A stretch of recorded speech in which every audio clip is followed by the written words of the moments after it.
Sorry about that, the video cut out.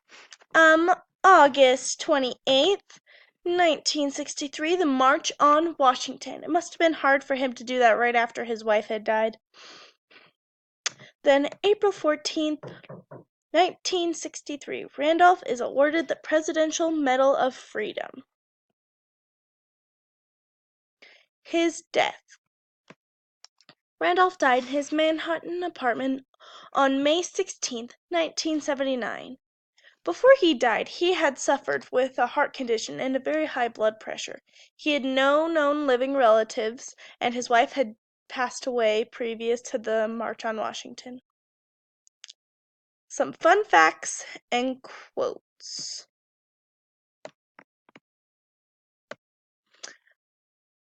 Justice is never given. It is to be exacted, and the struggle must be continuous, for freedom is never a final fact, but a continuing, evolving process to higher and higher the levels of human, social, economic, political, and religious relationships. Be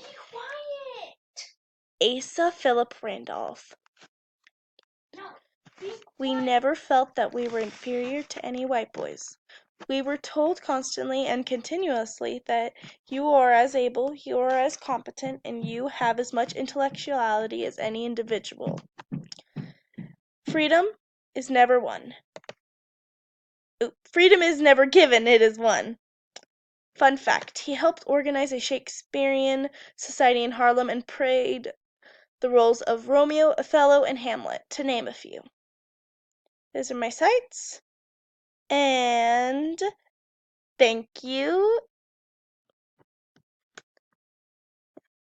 for watching.